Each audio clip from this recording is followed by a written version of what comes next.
पिछली क्लास के अंदर हम लोग पढ़ रहे थे जिसके अंदर ये आया था कि स्ट्रक्चर्स ऑफ ऑक्सी एसिड की बात आई थी। स्ट्रक्चर ऑफ ऑक्सी एसिड में हमने फिर एक टॉपिक लिया था, इसका नाम था नेमिंग ऑफ सॉल्ट। ठीक है, और नेमिंग ऑफ सॉल्ट में हमने क्या पढ़ाया था, जैसे ये एक एसिड है और ये आपका एक आयनाइज हुआ, एक और आयनाइज हुआ,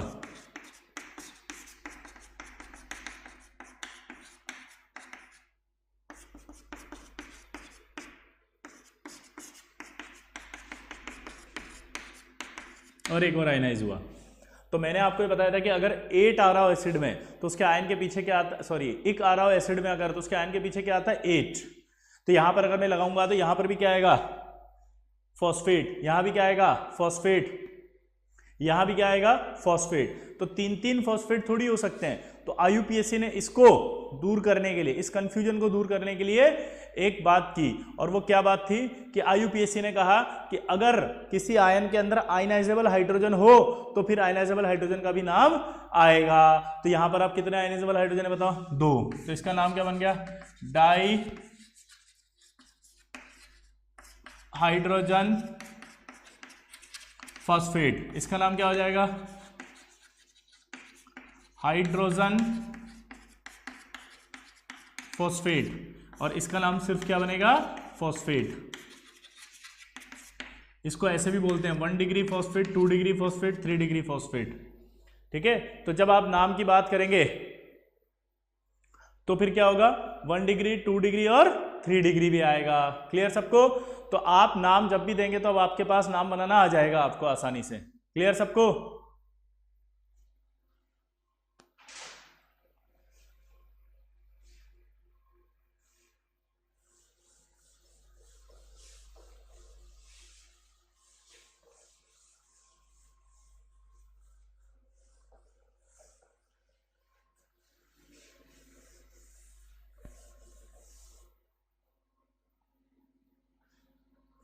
अब अगर मान लीजिए आपसे बोला जाए कि H3PO3,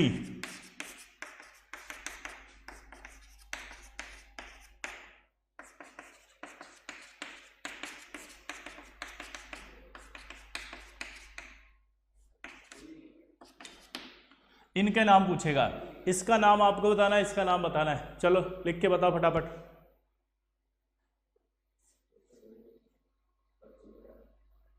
देखो, यस, इसका नाम होगा हाइड्रोजन फॉस्फेट,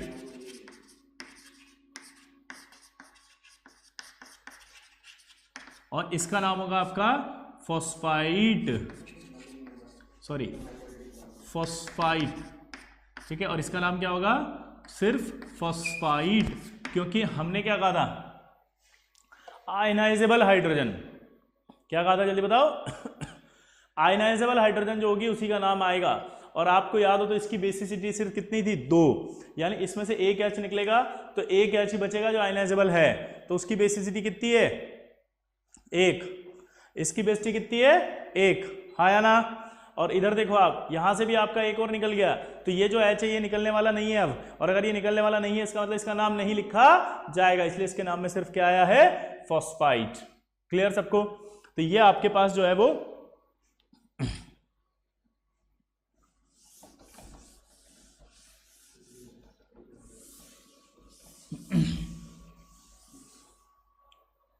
क्लियर? तो ये आपके पास जो है वो नाम देना आ गया आपको नेमिंग ऑफ आयंस। क्लियर सबको? अब आपसे बोलेगा कि इनका स्ट्रक्चर बनाना है आपको ऑक्सी एसिड्स का। ठीक है, तो स्ट्रक्चर बनाने के जो रूल हैं उसके अंदर आपको आगे ही कहानी समझनी पड़ेगी। इससे पहले लेकिन हम पढ़ते हैं नेमिंग ऑफ एसिड्स। और नेमिंग ऑफ एसिड्स के अंदर तो आपने पढ़ ही लिया था कि अगर मान लीजिए हाईएस्ट ऑक्सीडेशन स्टेट में आता है तो एक एसिड होता है, और अगर लोअर है तो अस होता है। लेकिन हमें और भी कुछ एसिड्स के नाम देने हैं, और उन नामों को देने के लिए हमें प्रीफिक्स लगाने पड़ते हैं। तो हमें जो उन प्रीफिक्स के बारे में पढ़ना है अब, जिससे कि हम उनका नाम देना सीखें। जैसे पहला मेटा, अगर ये मेटा प्रीफिक्स की बात आएगी तो मेटा प्रीफिक्स कब लगेगा, तो जब कभी एसिड में से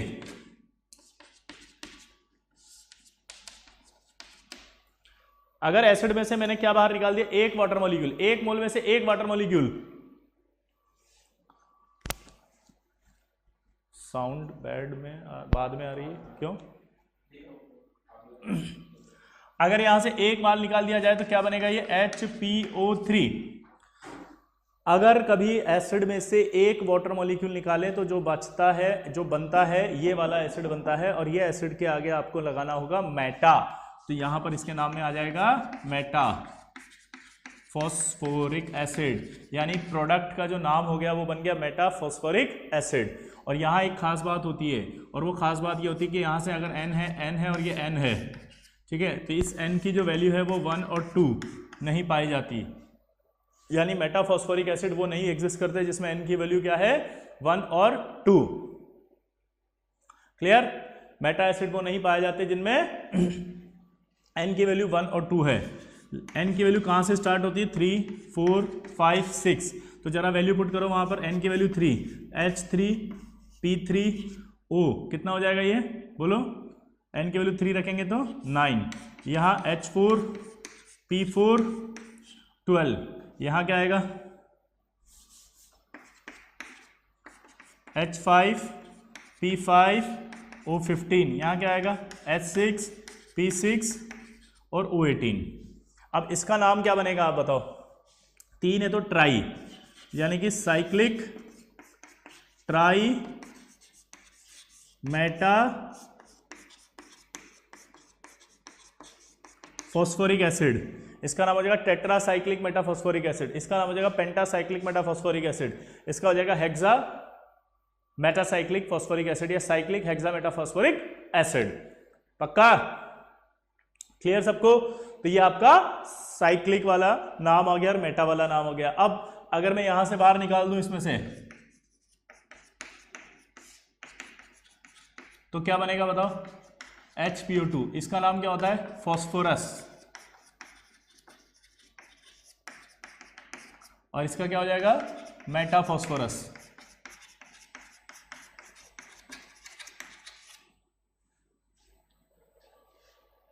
इसका एक नाम भी बताया था कल, फॉस्फोनिक। फॉस्फोनिक क्या नाम बताया था? फॉस्फोनिक। चलो उस तरफ देखो आप, ये मेटाफॉस्फोरस बन गया। अब अगर मैं आपसे यहां पर लेता हूं बोरिक एसिड, क्या लेता हूं?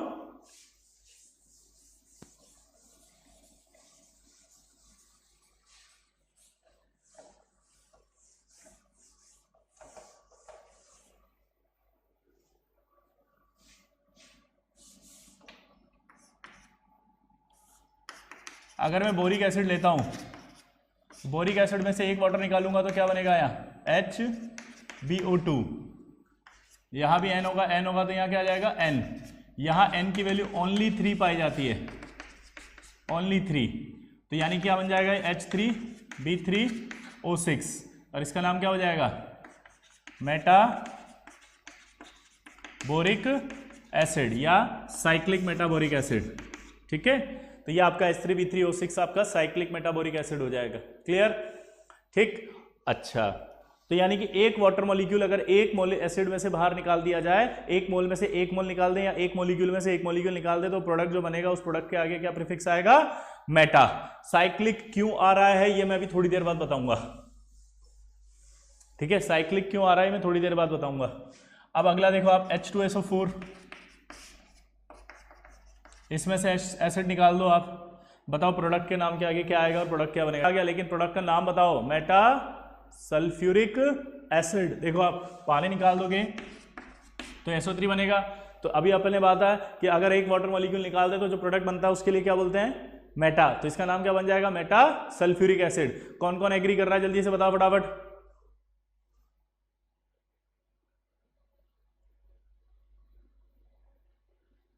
Meta sulphuric acid. अब जिन जिन ने भी मेटा सल्फ्यूरिक एसिड बोला वो सबका गलत है, यही आईटी है, ये मेटा नहीं है। अब आपने तो कहा ये क्या बदतमीजी, अभी थोड़ी देर पहले तो आप बोल रहे थे कि अगर एक मोल एसिड में से एक मोल वाटर निकालते हैं तो जो प्रोडक्ट बनता है उसको मेटा कहते हैं, फिर ये मेटा क्यों नहीं हो रहा? तो देखो ये एसिड नहीं है क्योंकि इसमें हाइड्रोजन नहीं है। अगर आपने किसी एसिड में से वाटर निकाला और वाटर निकलने के बाद जो प्रोडक्ट बना उस प्रोडक्ट में अगर हाइड्रोजन नहीं है तो वो एसिड नहीं है। एसिड नहीं है तो एसिड का प्रीफिक्स सी क्यों लगाओगे? अगर एसिड नहीं है तो एसिड का प्रीफिक्स थोड़ी आएगा। यही आईटी है, ये एनहाइड्राइड्स कहलाते हैं। क्या कहलाते हैं? एनहाइड्राइड। तो SO3 is anhydride of H2SO4। H2SO3 में से वाटर निकाल दो जल्दी से, क्या बनेगा? SO2। तो SO2 को मेटा नहीं बोलेंगे, ये क्या होगा? Anhydride of H2SO3। H2CO3 में से एक वाटर निकाल दो, तो वाटर निकाल देंगे तो तुरंत बताओ क्या बचेगा? CO2। तो आप बोलोगे CO2, तो CO2 के लिए बोलेंगे it is anhydride of H2CO3। ये मेटा नहीं है। यहां तक समझ में आ गया? पक्का? तो ये एक प्रीफिक्स अपन ने पढ़ा अभी, मेटा कब लगता है। तो इसकी हेल्प से आपको जितने भी एसिड्स हैं P ब्लॉक में सारे, उनके नाम लिखना आ जाएगा जहां जहां मेटा लिखा हुआ है। अभी तक आपको शायद ये डाउट्स रहते थे तो वो क्लियर कर दिया मैंने, ठीक है? आप समझ रहे हैं ना, हम P ब्लॉक ही पढ़ रहे हैं और P ब्लॉक में हम सारे एसिड्स के नेम पढ़ रहे हैं, जितने भी जगह जहां जहां जो नाम आएंगे सब आ जाएंगे आपको। चलिए, तो ये आपने पढ़ लिया कि ये एनहाइड्राइड्स होते हैं, ठीक। अब अगला प्रीफिक्स आता है ऑर्थो। ऑर्थो किसके लिए लगता है जरा देखना, जब कभी कोई एसिड, देखो यहां से एक वाटर मॉलिक्यूल निकाल के प्रोडक्ट बना, अगर एक वाटर मॉलिक्यूल निकालता है, 1 मोल एसिड 1 मोल वाटर निकालता है, तो प्रोडक्ट के आगे क्या लगता है? मेटा। और प्रोडक्ट के आगे मेटा लगता है, और रिएक्टेंट एसिड जो था या पेरेंट एसिड, उसके लिए ऑर्थो भी लगता है। इसलिए इसका एक नाम और हो गया ऑर्थोफॉस्फोरिक एसिड, ठीक है। इसका 2 नाम है, मतलब फॉस्फोरिक बोलोगे तब भी सही है,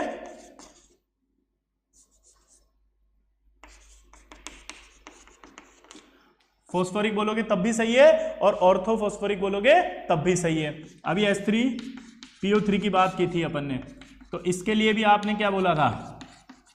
फॉस्फोरस भी बोलो तो भी सही है, और ऑर्थोफॉस्फोरस बोलोगे तब भी सही है। इसी तरह से बोरिक एसिड की बात करते हैं, बोरिक एसिड में से भी पानी निकला था, तो आपका HbO2 बना था, इसका नाम बोरिक एसिड भी बोल सकते हैं और ऑर्थोबोरिक एसिड भी बोल सकते हैं। तो ऑर्थोबोरिक भी हो गया, ऑर्थोफॉस्फोरस हो गया, ऑर्थोफॉस्फोरिक हो गया।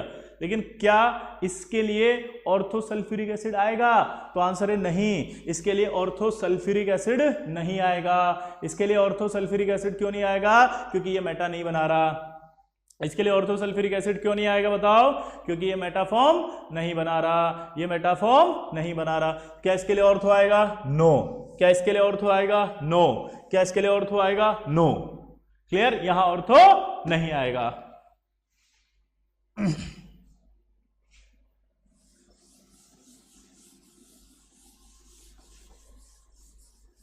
तो आपने दूसरा प्रीफिक्स भी पढ़ लिया, ऑर्थो। ऑर्थो के बाद अगला आता है हाइपो। हाइपो कब आता है? जब देखो अस ऑक्सी एसिड में से, क्या बोला मैंने? अस ऑक्सी एसिड में से, क्या बोला जल्दी बताओ? अस ऑक्सी एसिड में से अगर एक ऑक्सीजन निकाल दें तो जो प्रोडक्ट बनेगा, अस ऑक्सी एसिड में से अगर एक ऑक्सीजन निकाल दें तो जो प्रोडक्ट बनेगा, उस प्रोडक्ट के लिए हाइपो आएगा। तो इसका जो नाम होता है वो तो क्या होता है? फॉस्फोरस। तो इसका नाम क्या बन जाएगा?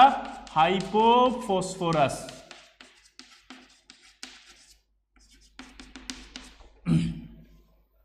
क्या नाम हो जाएगा इसका? हाइपोफॉस्फोरस। और इसका एक नाम और बताया था मैंने कल, फॉस्फोनिक, और इसका फॉस्फीनिक। क्लियर?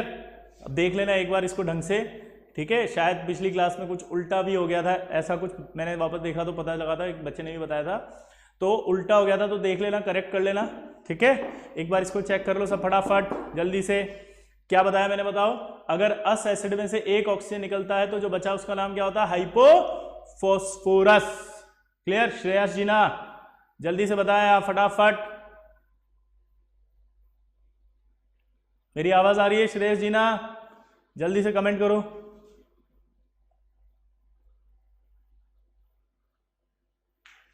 श्रेयांश झा जल्दी से बताओ फटाफट, जल्दी।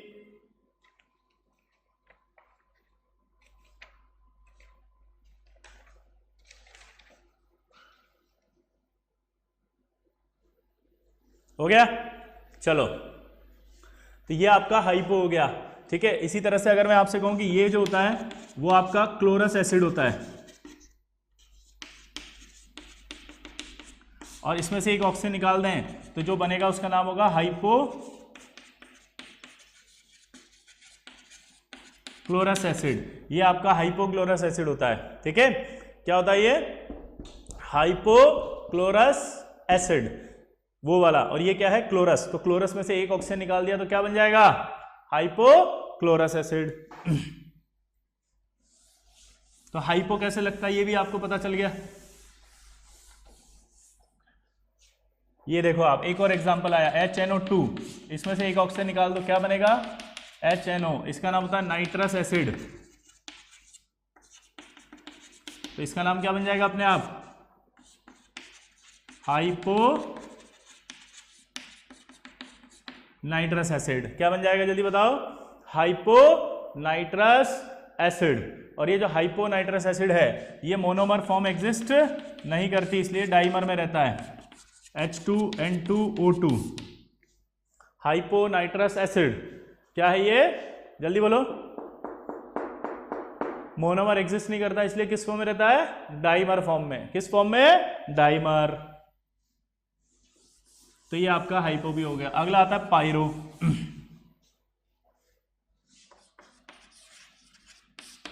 पायरो की अगर हम बात करते हैं तो H3PO4 है, जैसे दो मॉलिक्यूल में से एक मॉलिक्यूल वाटर निकलता है। अगर क्या बोला जल्दी बताओ? दो मॉलिक्यूल में से अगर एक वाटर मॉलिक्यूल निकलेगा तो जो प्रोडक्ट बनेगा उस प्रोडक्ट के नाम में आएगा पायरो। तो ये नाम बन जाएगा पायरोफॉस्फोरिक एसिड, ठीक है। इसी तरह से अगर मैं 2H3PO3 कर दूं और एक वाटर निकाल दूं तो इसमें से आप बाहर निकालोगे तो क्या बचेगा? ये H4P2O5। इसका नाम हो जाएगा पायरो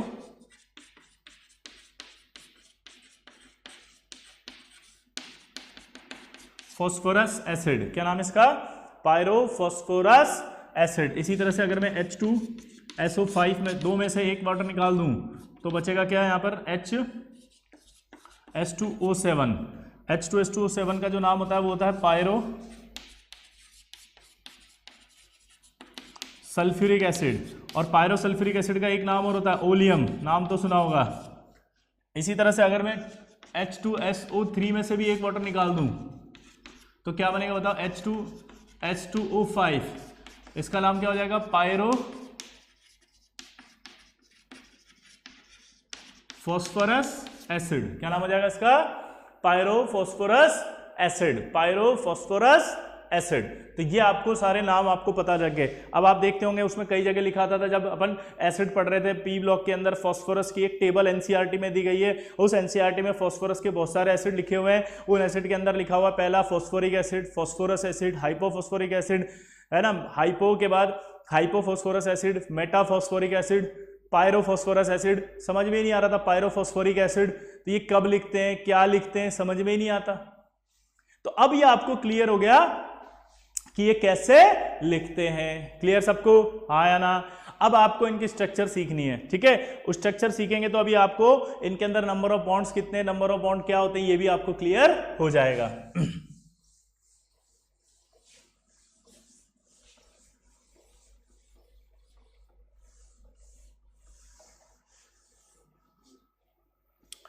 ये आपका क्या हुआ अभी? पायरो। पायरो के बाद अब आता है आपका पर एसिड, ठीक है। पर एसिड ये होता है कि जब आप कभी एक फॉर्म ऑफ ऑक्सी एसिड में, क्या बोला मैंने? एक फॉर्म ऑफ ऑक्सी एसिड में, एक फॉर्म ऑफ ऑक्सी एसिड में जब एक ऑक्सीजन ऐड कर दो तो उस प्रोडक्ट के आगे आ जाएगा पर। जैसे ये H2SO4, इसमें एक ऑक्सीजन जोड़ दो,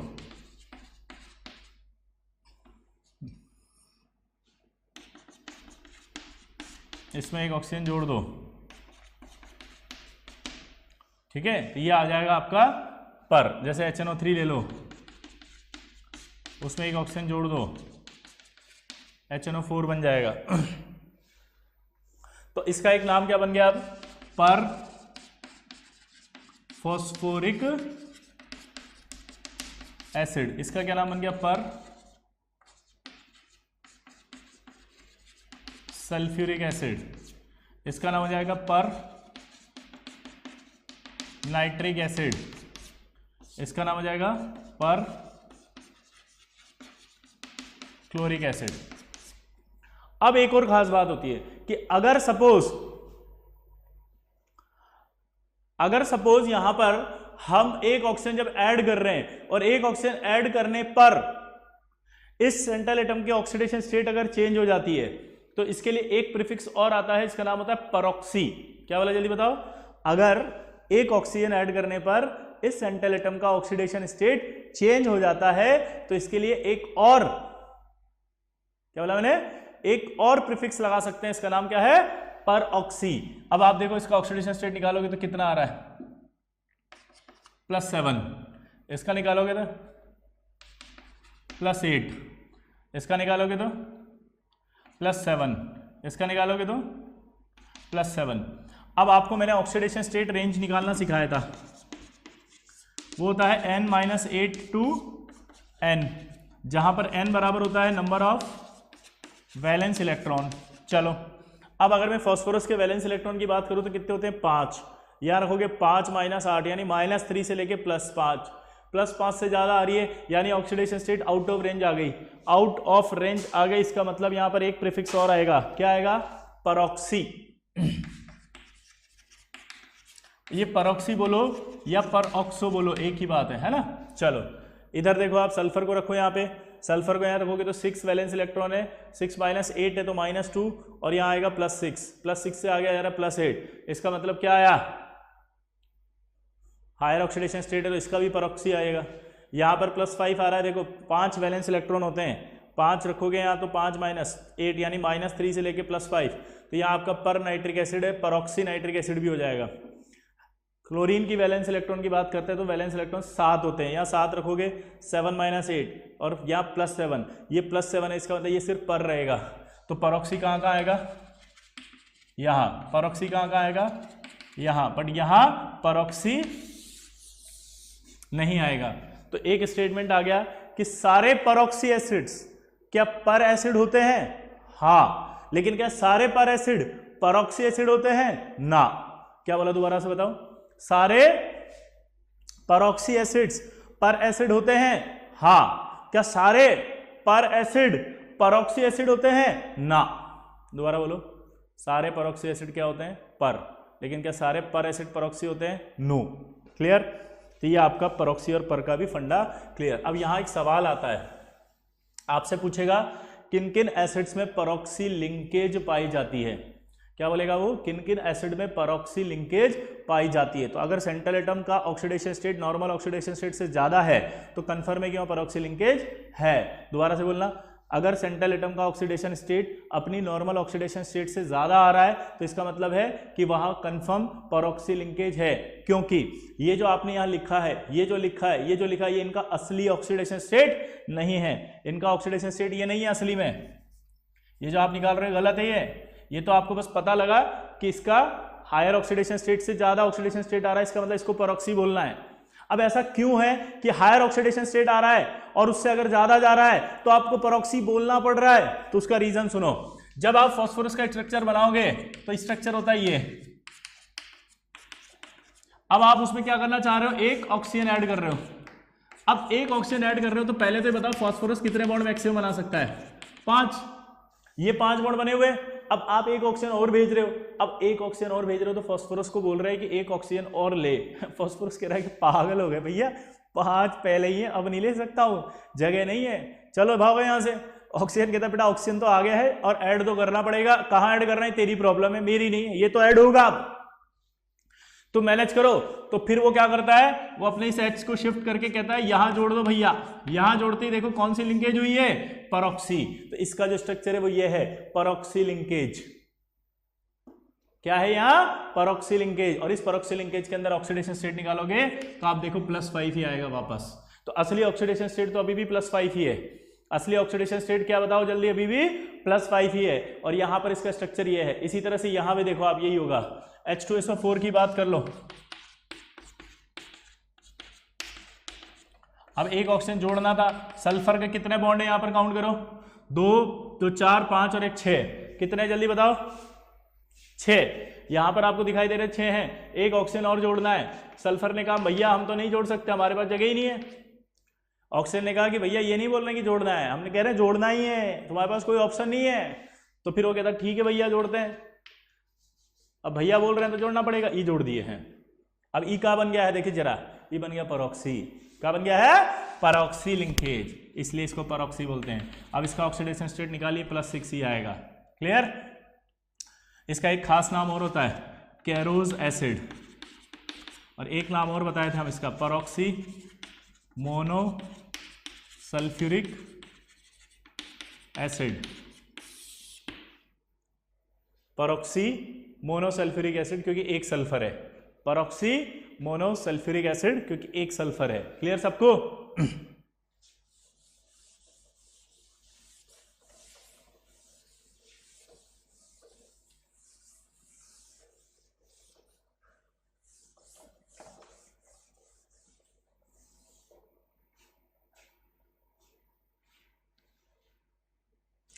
ये परऑक्सी हो गया। परऑक्सी के बाद अगला आता है आपका थायो। ये जो थायो होता है ना, ये थायो क्या होता है देखो जरा, जब कभी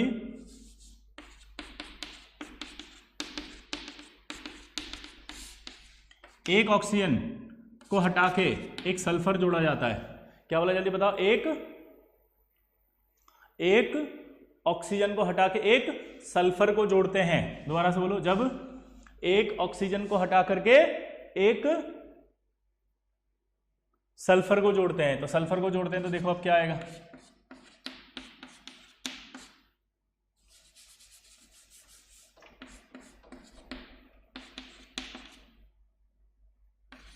ये, तो इसका नाम हो जाएगा थायो सल्फ्यूरिक एसिड। क्या नाम बन गया इसका, थायो सल्फ्यूरिक एसिड। इसका नाम क्या था, इसका नाम क्या था, सल्फ्यूरिक एसिड। और इसका नाम अब क्या बन गया, एक ऑक्सीजन हटा के एक सल्फर लगाया तो थायो सल्फ्यूरिक एसिड। अब आपको एक डाउट आएगा कि सर आपने जो ऑक्सीजन है यहाँ क्यों लगाया, मतलब ऑक्सीजन आपने यहाँ से हटा के सल्फर यहाँ लगाया, अब यहाँ भी तो लगा सकते थे। तो इसका आंसर है नहीं। जब इसकी स्टडी की गई थायो सल्फ्यूरिक एसिड की, तो इसकी बेसिसिटी कितनी थी, 2। अगर इसकी बेसिसिटी 2 है तो इसका मतलब इसमें 2 OH होने चाहिए। दोबारा बोलो, क्या बोला मैंने, अगर इसकी बेसिसिटी 2 है तो इसमें OH 2 होने चाहिए। ये OH 2 हैं, और अगर 2 OH होंगे तो इसकी बेसिसिटी 2 होगी। तो इसका मतलब स्ट्रक्चर में से आप OH हटा नहीं सकते, इसका मतलब सल्फर कहाँ गया होगा, किसी डबल बॉन्डेड ऑक्सीजन को ही रिप्लेस करके लगा होगा। ठीक है, चलो, तो ये आपने प्रीफिक्स पढ़ लिए। प्रीफिक्स पढ़ने से आपको क्या नाम याद हो गए इनके। मैं एक बार और फिर से रिवाइज करा देता हूं, ध्यान से सुनना। मेटा कब होगा, जब 1 मोल एसिड में से 1 मोल वाटर निकलेगा तो क्या बनेगा, मेटा। ऑर्थो कब आएगा, जब आप मेटा कोई बना सकता है एसिड, तो उस पेरेंट ऑक्सी एसिड के लिए भी क्या लगा सकते हैं आप, ऑर्थो। 2 खत्म। तीसरा हाइपो। हाइपो कब आएगा, जब आप अस ऑक्सी एसिड में से एक ऑक्सीजन हटाओगे तो क्या आएगा, हाइपो। क्लियर। अगला तीसरा, अब यार ये कौन पूछना, ठीक है। चलिए, अब स्ट्रक्चर बनाने का एक तरीका होता है, एक मॉलिक्यूल अगर सेंट्रल एटम किसी का 2 हो, सराउंडिंग एटम जो है वो किस में हो, ऑड नंबर में,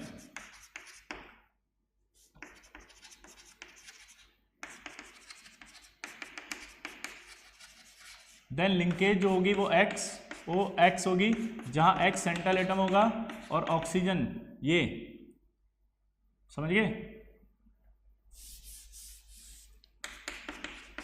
X सेंट्रल एटम होगा और ऑक्सीजन जो है वो सराउंडिंग एटम होगा। ठीक है, जैसे Cl2O7 बनाना है अब आपको। सबसे पहले आपको क्या देखना है, सेंट्रल एटम कितना हो, 2। क्या है, सेंट्रल एटम 2 है, हाँ, क्लियर। अच्छा, उसके बाद आपको देखना सराउंडिंग एटम ऑड नंबर में है, हाँ, ऑड नंबर में है, क्लियर। तो लिंकेज हमेशा कैसी आएगी, XOX। कैसी आएगी जल्दी बताओ, हाँ, XOX। तो ये XOX आ गया, क्लियर सबको, क्लियर। तो XOX लिंकेज बनाओ इसकी फटाफट से, तो क्या आएगा, ये ClOCl, क्लियर। अब कितने ऑक्सीजन बचे यहाँ पर, 3। सबसे पहले आपको ये देखना है कि क्लोरीन मैक्सिमम कितने बॉन्ड बना सकता है। तो अपने को पता है कि क्लोरीन मैक्सिमम 7 बॉन्ड बना सकता है। तो 7 बॉन्ड बना सकता है तो 2 2 4 2 6 और 1 7। यहां पर भी देखो आप जल्दी से 2 2 4 2 6 और 1 7। तो ये स्ट्रक्चर बन गया इसका। और हाँ, एटम जोड़ते समय सिमेट्री शुड बी प्रिफर्ड। क्या बोला जल्दी बताओ? सिमेट्री शुड बी प्रिफर्ड, क्योंकि सिमेट्री हमें रखनी जरूरी होगी। ठीक है, 7 में से 1 तो ये आ गया था, 6 बचे थे, 3 इधर 3 उधर। चलो अब ऐसे कैसे बताओ फटाफट। Si2O7 -6, चलो बोलो तो क्या आएगा यहाँ? SiO और नंबर है। अब कितने ऑक्सीजन बचे? 6। सिमेट्री शुड बी प्रिफर, तो 3 इधर और 3 उधर, लेकिन माइनस है तो negative charge always carried bye more electronegative element. Negative charge कौन लेकर जाएगा स्ट्रक्चर बनाते समय? More electronegative element. अब इधर आओ, ये देखो 6 नेगेटिव हो गए, तो ये स्ट्रक्चर आप बना सकते हो इस तरह से। ठीक, अब अगला देखो,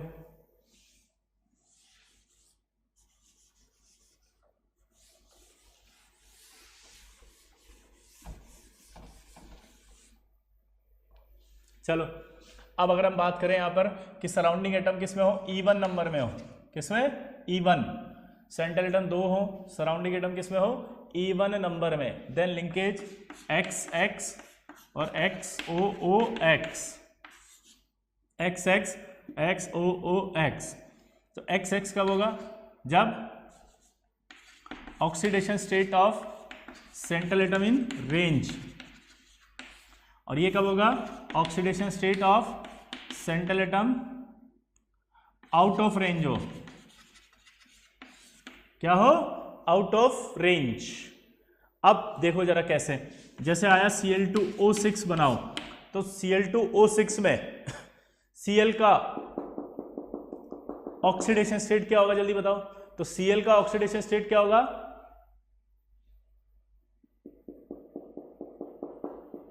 +6। रेंज में आ रहा है तो यहां Cl आ गया,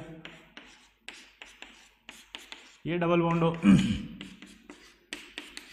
क्लियर? अब अगर लेकिन इसकी जगह मॉलिक्यूल आता है जैसे ये H2S2O8, इसका ऑक्सीडेशन स्टेट निकालो पहले फटाफट। इसका ऑक्सीडेशन स्टेट निकालोगे तो कितना आएगा? आउट ऑफ रेंज आ रहा है, आया ना? आउट ऑफ रेंज आ रहा है, आउट ऑफ रेंज आ रहा है, इसका मतलब लिंकेज कैसी आएगी? SOOS। अब बेसिसिटी देखो कितनी है, यहां पर 2 हाइड्रोजन है, तो इसका मतलब बेसिसिटी कितनी है? 2, और 2 है तो सिमेट्री शुड बी प्रिफर। एक इधर और एक इधर, डबल बॉन्ड हो, डबल बॉन्ड हो, डबल बॉन्ड हो, डबल बॉन्ड हो। देखो जरा ध्यान से, दिखाई दे रहा है सबको? आया ना? ठीक, अब इस तरह से स्ट्रक्चर्स आपको बनानी आई नहीं आई। ये मार्शल एसिड होता है, अगर याद हो तो। क्या नाम है इसका? Marshall acid. और मार्शल एसिड के साथ एक खास बात क्या थी? इसका एक और नाम था परऑक्सी डाई सल्फ्यूरिक एसिड। क्या नाम है इसका एक और? Peroxy di sulphuric acid. क्या नाम है इसका जल्दी बताओ? Peroxy di sulphuric acid. Clear? हाँ या ना? तो अगर आपको इस तरह के स्ट्रक्चर्स बनाने के लिए दिए जाए तो बना देंगे। अब जरा देख के बताओ, अपन जो पढ़ रहे हैं पी ब्लॉक ही पढ़ रहे हैं एक्चुअली। अब इस पी ब्लॉक के अंदर आपको फास्फोरस के जितने भी एसिड्स हैं उनका स्ट्रक्चर बनाने के लिए देगा वो।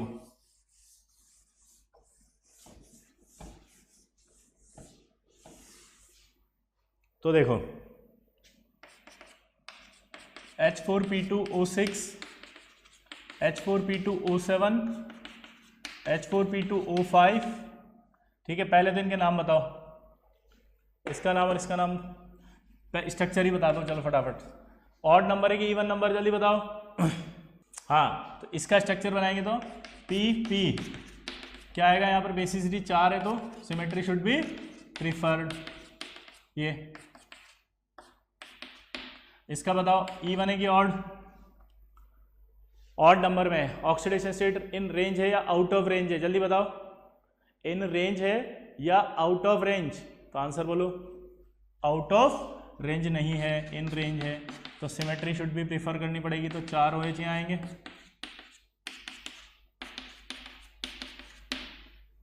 हाँ या ना? इसको देखो, इसकी भी बेस, इसकी इन रेंज है, लेकिन एक खास बात है, ये अगर आप ध्यान से देखोगे तो इसकी बेसिसिटी 2 थी। अगर बेसिसिटी 2 है तो सिमेट्री शुड भी प्रीफर, ये OH आ गया। अब आपको H डायरेक्ट लगाना पड़ेगा, ये। तो इस तरह से इन एसिड्स के स्ट्रक्चर आप कर सकते हैं, ठीक है। इसके बाद आता है साइक्लिक एसिड्स के स्ट्रक्चर।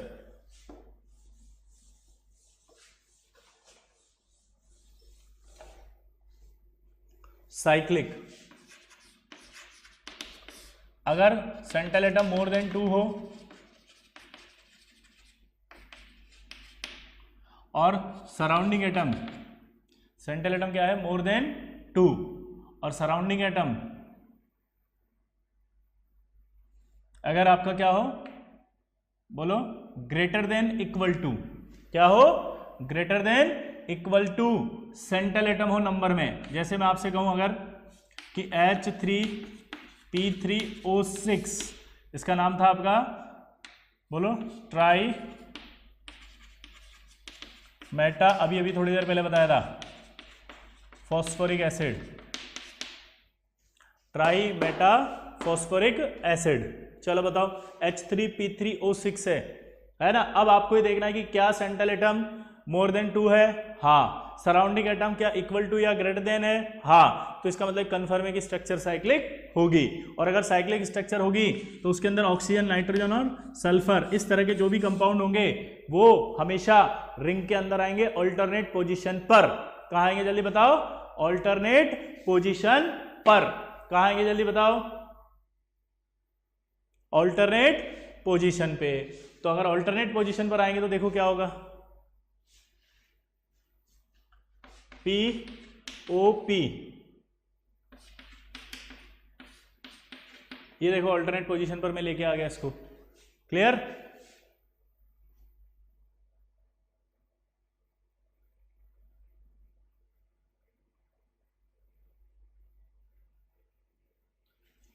अब ऑल्टरनेट पोजीशन पर लाने के बाद अगर आप ध्यान से देखें तो हमारे पास कितने हैं, 3 OH हैं, 3 H, यानी कि बेसिसिटी कितनी होगी, 3 होगी। तो क्या होगा यहाँ OH 1, 2 और 3, क्लियर, हाँ या ना। उसके बाद अब ऑक्सीजन कितने, 6 हो गए क्या, देखो जरा, 1 2 3 4 5 6, और H3P3, ये स्ट्रक्चर बन गया इसका, ठीक है। इसलिए ये स्ट्रक्चर चूंकि साइक्लिक है, इसलिए बार बार हमने क्या बोला था, सॉरी यहां पे ये 9 था एक्चुअली, आपको याद है, HPO3 होल 3। तो यहां पर अब 9 है, तो अभी कितने ऑक्सीजन बचे, और 3। तो यहां डबल बॉन्ड आएगा, डबल बॉन्ड आएगा और डबल बॉन्ड आएगा। अब आप देख सकते हो कि यहां पर इस साइक्लिक बन रहा है स्ट्रक्चर, इसलिए साइक्लिक बन रहा है, इसलिए हमने एक बात बोली थी, क्या, साइक्लिक नाम में आया था, याद आया। इसलिए मैंने, आपने मेरे से डाउट पूछा था कि साइक्लिक क्यों लिख रहे हो, तो मैंने कहा था थोड़ी देर बाद बताऊंगा। तो वहां लिखा आया था कि cyclic tri metaphosphoric acid, cyclic tetra metaphosphoric acid, cyclic penta hexa metaphosphoric acid और cyclic hexa metaphosphoric acid. Clear सबको। तो ये चीज आपको समझ में अब आई है कि साइक्लिक क्यों लगाया था, क्योंकि इनकी स्ट्रक्चर्स साइक्लिक होती हैं। क्लियर सबको।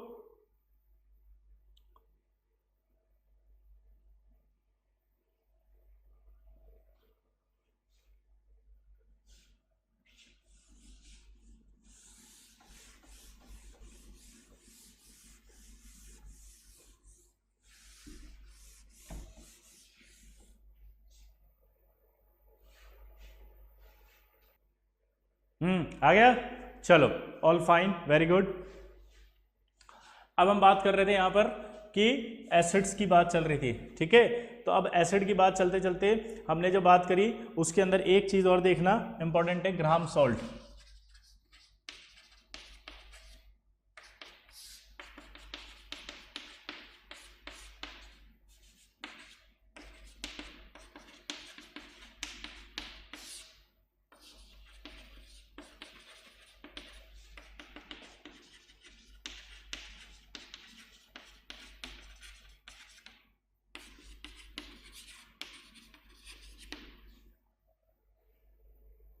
ग्राहम सॉल्ट जो था उसका फॉर्मूला होता है NaPO3N, ठीक है। यहां पर जो N होता है उसकी वैल्यू जो होती है वो 10 की पावर 2 से लेकर 10 की पावर 6 तक होती है जनरली। इसकी वजह से ये long chain linear water soluble polymer होता है, long chain linear water soluble होता है। क्लियर सबको? तो long chain linear water soluble होता है, और अगर long chain linear water soluble होता है तो इसमें डाउट क्या है, मतलब ये समझ नहीं आया मेरे को, डाउट है। पहले के जमाने में NaPO3 जो है 6, यहां N की वैल्यू क्या मान लेते थे 6, और 6 मानते हैं तो क्या होता है Na6P6O18। इसका जो नाम है वो क्या होगा बताओ, सोडियम हेक्सा मेटा फॉस्फेट। क्या नाम बनेगा इसका, सोडियम हेक्सा मेटा फॉस्फेट। क्या नाम बनेगा जल्दी बताओ, sodium hexa Meta phosphate. Clear? यहां पर ये 6 है, यहां पर भी हम पहले इसको N की वैल्यू अगर 6 रख देंगे तो यही हो जाएगा, इसलिए पहले इनकरेक्टली ग्राहम सोल्ट को ये बोला जाता था। ग्राहम सोल्ट को ये मान लेते थे N की वैल्यू 6 ही होती है इसमें, क्योंकि इसका यूज भी वाटर की हार्डनेस को रिमूव करने के लिए किया जाता है, और इसका नाम वहां पर कैलगोन बोलते हैं, ठीक है। प्रॉपर्टी सिमिलर थी, ये भी वाटर हार्डनेस को रिमूव करने के लिए यूज किया जाता है, और ये भी आपके कैलगोन था, ये वाटर की हार्डनेस रिमूव करने के लिए किया जाता है। तो लोग इनकरेक्टली इसको क्या बोलते थे ग्राहम सॉल्ट, इनकरेक्टली क्या बोलते थे, ग्राहम सॉल्ट। तो आपको यहां पर ये अब सही हो गया कि ये ग्राहम सॉल्ट नहीं, ये है ग्राहम सॉल्ट। वो एक साइक्लिक स्ट्रक्चर है, वो एक साइक्लिक मेटाफॉस्फेट है, जबकि ये एक लॉन्ग चेन लीनियर पॉलीमर है, ठीक है। तो इनकरेक्टली इंडस्ट्री में पहले उसको कहा जाता था ग्राहम सॉल्ट, अब आपको पता लग गया कि ये ग्राहम सॉल्ट होगा। क्लियर सबको? दूसरी बात, वो लॉन्ग चेन, ये लॉन्ग चेन है, वो साइक्लिक होगा। तो एक सवाल जेई के अंदर आया था ऐसे कि साइक्लिक मेटाफॉस्फेट्स क्या हार्डनेस को रिमूव करने के लिए यूज किए जाते हैं, तो आप बोलोगे यस, क्योंकि साइक्लिक मेटाफॉस्फेट कौन सा होता है, कैलगोन वाला। कौन सा था ये, कैलगोन। कौन सा, कैलगोन। क्लियर सबको? तो ग्राहम सॉल्ट क्या होता है ये समझ में आ गया सबको। ग्राहम सॉल्ट की बात करें अब,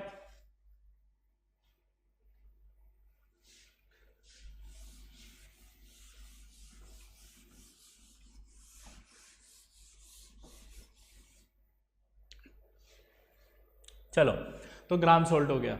ग्राहम सॉल्ट के बाद अब आप बात करते हैं नाइट्रोजन की, ठीक है। तो सबसे पहले हम नाइट्रोजन की बात करते हैं।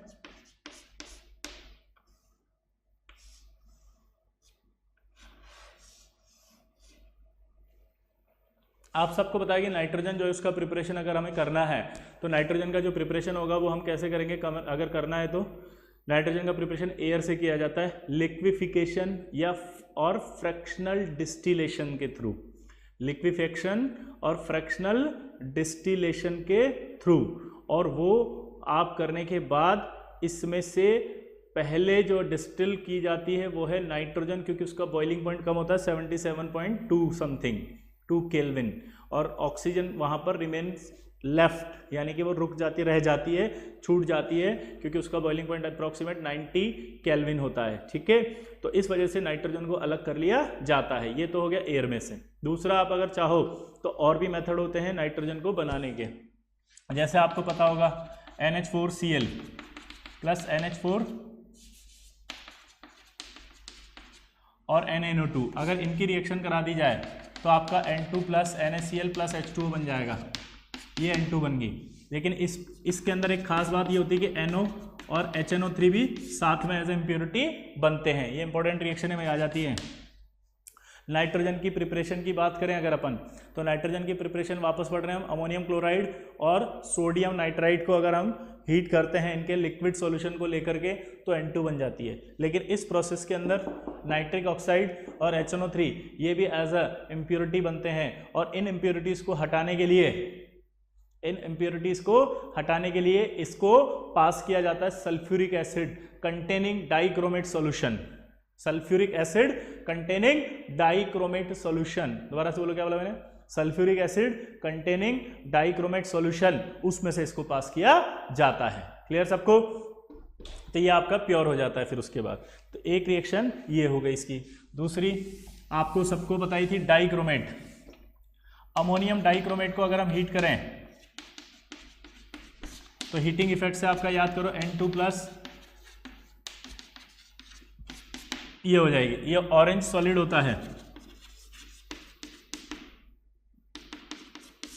ठीक है। यहां पर इसके ऑक्सीडेशन स्टेट है +6, ये -3, +6 से +3 में आया, -3 से ये 0 में आया, इसका रिडक्शन, इसका ऑक्सीडेशन, ये ग्रीन रेजिड्यू होता है। बहुत इंपॉर्टेंट रिएक्शन है, ठीक है। तो ये आपका, इसको हीट किया तो N2 बना, Cr2O3 बना, ग्रीन रेजिड्यू। ये एक ऑक्सीडेशन भी हुआ यहाँ और रिडक्शन भी हुआ। अगर यहाँ ऑक्सीडेशन भी हुआ और रिडक्शन भी हुआ तो आप सोच सकते हो कि क्या हुआ इसमें, ऑक्सीडेशन और रिडक्शन दोनों हुआ, इसका मतलब इंट्रा रेडॉक्स रिएक्शन है। कैसी है? Intra redox. और ये जो ग्रीन है इसको हम फायर क्रैकर्स जो होते हैं अपने, उनके अंदर भी यूज किया जाता है। इसका यूज कहां करते हैं? रेजिड्यू की फॉर्म में मिल रहा है, ये कहां करते हैं? क्रैकर्स बनाने में, ठीक है, या फायरवर्क्स जो होता है उसके अंदर। हाँ, एक और खास बात, ये रिएक्शन जो होती है ना, ये ऐसी रिएक्शन है कि एक ऑरेंज सॉल्यूशन को हीट, ऑरेंज सॉलिड को हीट कर रहे हैं और वो हीटिंग पर आपके क्या दे रहा है? Greenish flame. तो ऑरेंज ग्रीन फ्लेम जो होती है वो वॉल्केनो जो होते हैं उनमें से निकलती है, इसीलिए इस रिएक्शन का एक नाम होता है वॉल्केनो रिएक्शन। वॉल्केनो रिएक्शन क्यों कहते हैं, समझ में आ गया? एक खास बात हो, इसी रिएक्शन का उपयोग हम किस में करते हैं? आर्टिफिशियल वॉल्केनो बनाने के अंदर। किस में करते हैं जल्दी बताओ? आर्टिफिशियल वॉल्केनो बनाने में।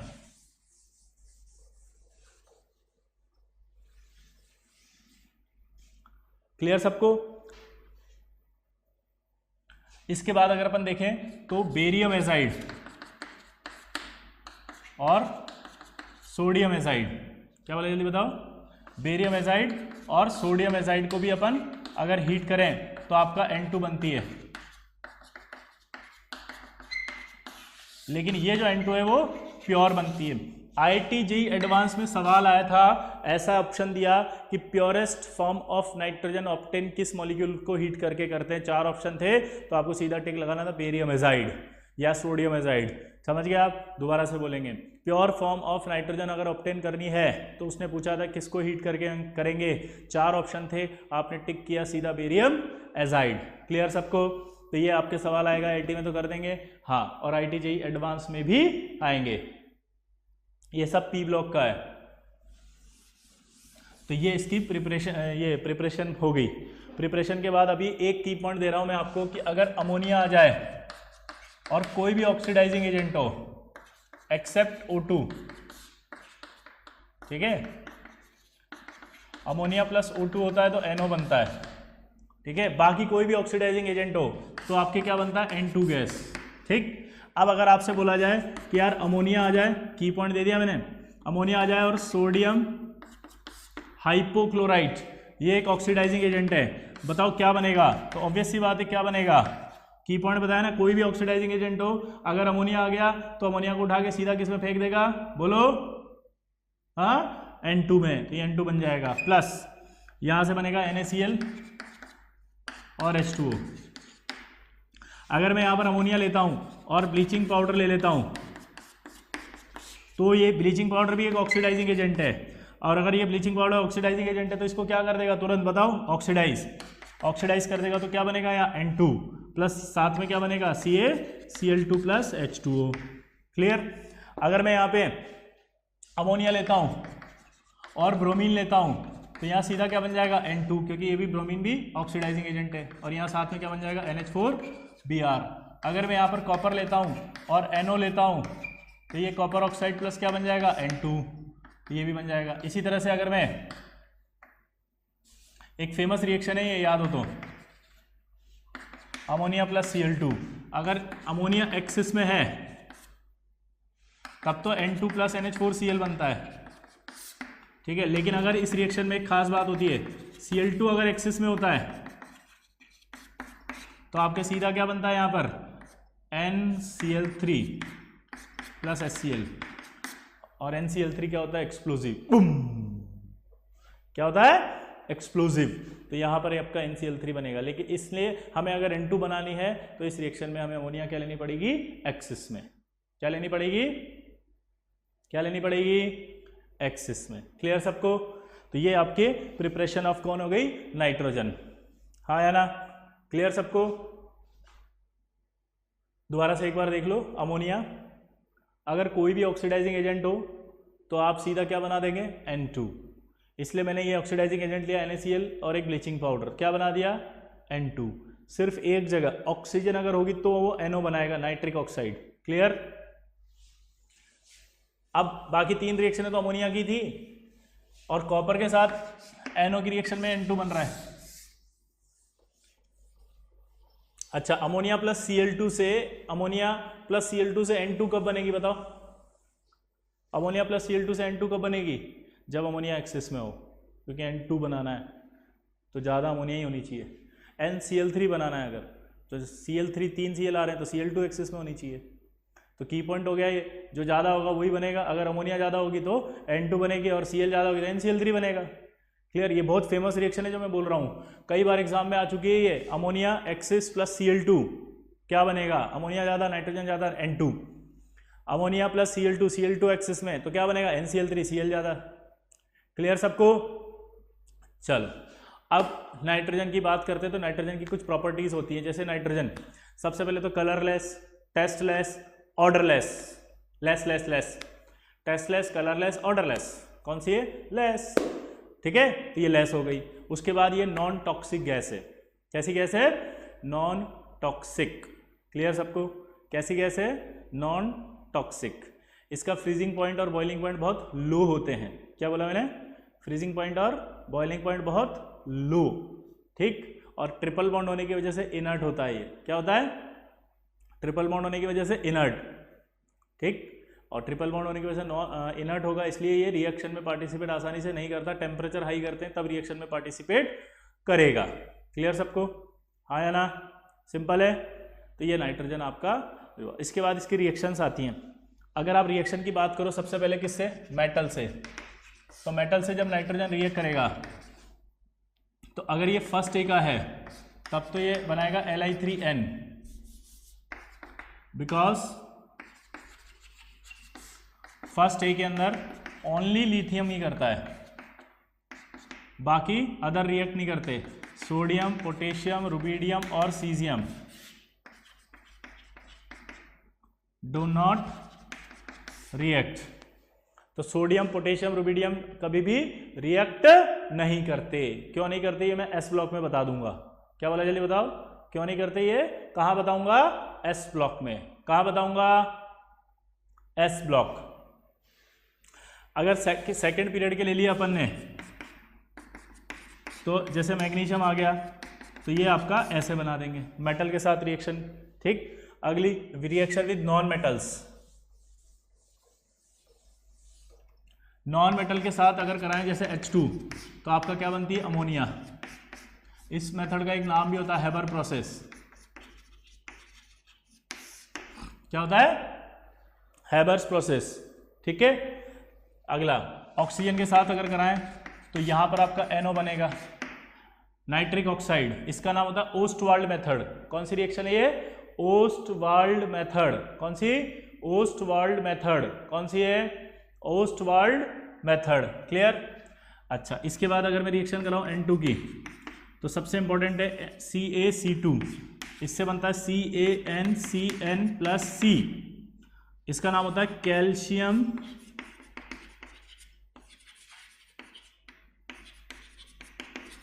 साइनेमाइड, और ये होता है कार्बन। ये आपस में रिएक्शन करते हैं तो ये जो दोनों हैं इन दोनों को मिला के बोला जाता है नाइट्रोलिम। क्या बोलते हैं, nitrolim. Calcium cyanamide plus carbon, इन दोनों को मिला के बोला जाता है नाइट्रोलिम। और ये अच्छा गुड फर्टिलाइजर होता है। It is a very good fertiliser. क्यों, क्योंकि जैसे यूरिया है, यूरिया भी एक अच्छा फर्टिलाइजर है, लेकिन जब यूरिया को आप पानी में डालते तो यूरिया वाटर सोल्यूबल होता है। वाटर सोल्यूबल होने की वजह से जब बारिश होती है तो पानी में सोल्यूबल होकर चला जाता है वो इधर उधर। लेकिन जब ये नाइट्रोलिन को डालते हैं तो ये पानी जब आता है तो ये पार्शली हाइड्रोलाइज होता है, स्लोली हाइड्रोलाइज होता है, धीरे धीरे हाइड्रोलाइज होकर के अमोनिया बनाता है, धीरे धीरे हाइड्रोलाइज होकर के अमोनिया बना रहा है। इस वजह से अमोनिया रेगुलर मिलती रहती है और रेगुलर मिलने की वजह से हमारे जो प्लांट्स है वो ग्रो करते हैं, इसलिए इसको गुड फर्टिलाइजर बोला जाता है। ठीक है, इसके बाद नाइट्राइट्स की बात करें तो मैंने बताया एस ब्लॉक के अंदर सिर्फ लिथियम बनाएगा नाइट्राइट, सेकंड ए के अंदर सारे बनाते हैं।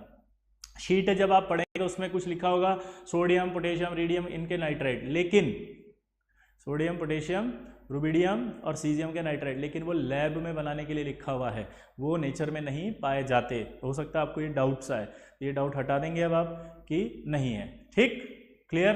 तो नाइट्रोजन तक हमने पढ़ लिया, अब अगला आएगा अमोनिया, वो हम नेक्स्ट क्लास में पढ़ेंगे। अब मैं प्योर शीट के अंदर जितना जितना लिखा हुआ वो सारा एक्सप्लेन कर दूंगा अच्छे से, ठीक है, क्योंकि आपको कॉन्सेप्ट समझ में आ गए हैं क्या क्या होते हैं। क्लियर। तो अगली क्लास में आप शीट लेके बैठेंगे आराम से, ताकि हम शीट को अच्छे से समझ पाएं।